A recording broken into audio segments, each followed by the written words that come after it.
안녕하십니까. 정근호입니다. 현 바른미래당의 안타까운 상황이 계속되고 있습니다. 바른미래당의 빠른 원상복귀를 희망하며 울린 목소리 제3화를 시작하도록 하겠습니다.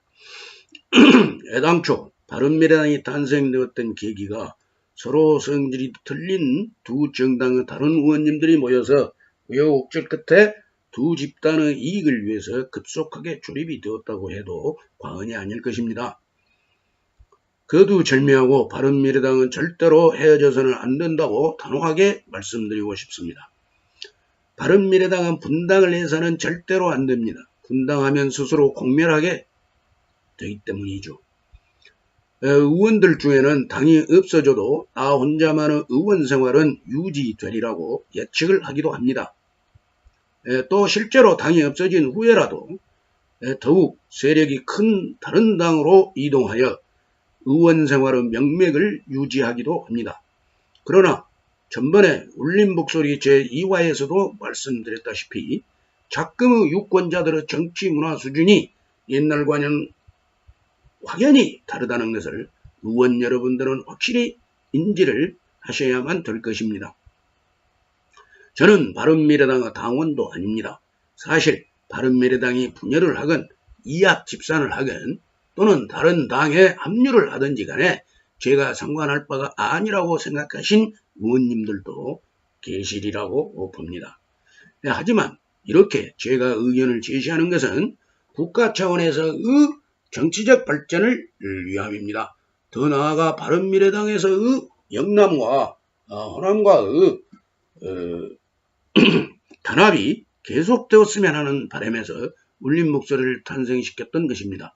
어찌 보면 우리나라의 정당사의 한 획을 그을 수도 있을 만한 역사적인 정당이 될 수도 있다는 생각이 들기 때문에 이렇게 말씀을 드리고 있는 것입니다. 그렇다면 바른미래당은 분열되어서는 안 됩니다. 그런데 왜 자꾸만 불협화음이 생길까요?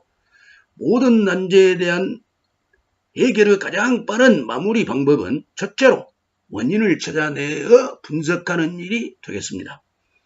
원인 없는 결과는 있을 수 없겠죠. 당의 분열 위험에 대한 중요한 원인은 다가올 의원 총선거에서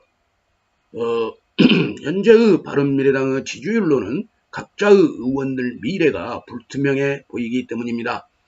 그래서 거대 정당 쪽으로 발길을 돌려서라도 의원 당선율을 높여보려고 하는 데에서 당이 자꾸만 분열하는 쪽으로 방향을 틀려고 하고 있는 것입니다. 다만 두 집단이 갑자기 헤어진다면 국민들이나 제3자들이 보기에 상당히 멋스게 보이기도 할 것이고 당사자들이 국민들을 대하는 것도 무한해질 것입니다.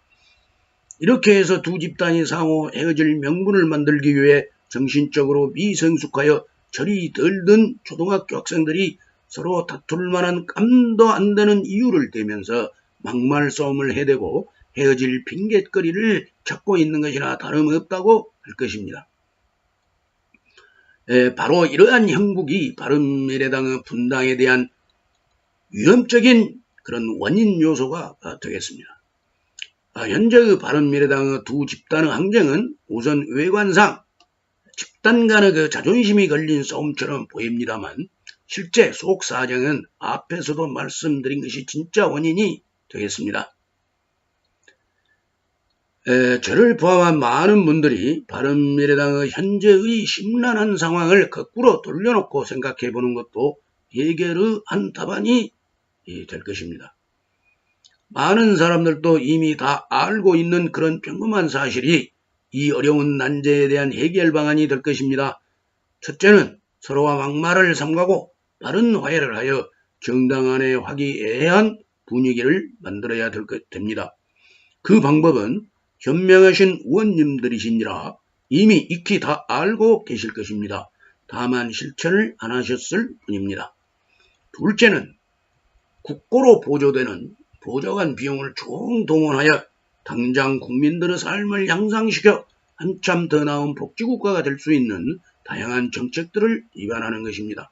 그래서 두 집단이 패거리 막말로 대결하려 들지 말고 정책으로 우열을 가려서 누가 실효성 있는 훌륭한 정책을 얼마나 많이 만들었는가로 선의의 승부를 펼쳐나가는 것입니다.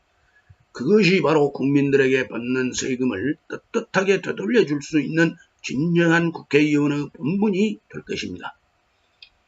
그리고 그런 바른미래당의 노력을 국민들은 결코 외면하지 않을 것입니다. 끝으로 의원님들이 주목해야 될 국가와 국민을 위해서 가장 빠르게 해결해야 될 정책이 있습니다. 북한 핵 문제 해결보다도 더 다급하게 연구해야 될 과제가 바로 우리나라 인구 문제입니다. 지금 현재 인구 감소 추세로 봐서는 약 20년쯤 후에는 군대도 학교도 유권자들의 수도 모두가 현저하게 줄어들게 됩니다.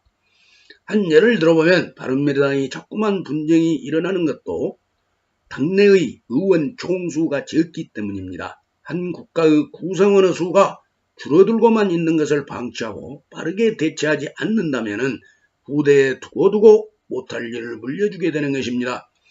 지금의 다문화 조성바람도 한계에 다다를 것이고 결국 이 문제는 정치권에서도 가장 중요한 숙제가 됩니다. 가정이나 집단이나 국가나 할 것 없이 지구상의 모든 집단을 형성하는 무리들은 인원수 많고 적음이 일단 그 집단의 운명을 결정짓습니다. 이 인구 문제를 가장 빠르게 해결할 수 있는 정책 의안을 다른 어떤 정당보다도 앞서서 바른미래당에서 국회에 제출해 주셨으면 하는 것이 저의 바람입니다. 젖먹던 힘까지 총동원하여 진정으로 해결하려 노력하신다면 충분히 어떤 정당의 의원님들보다도 신속하게 해결하실 수 있으리라고 믿습니다.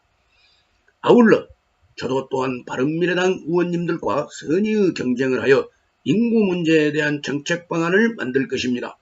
훌륭하신 의원님들께서는 당연히 저보다도 더 빠른 정책 결정을 하실 것이라고 확신합니다. 감사합니다.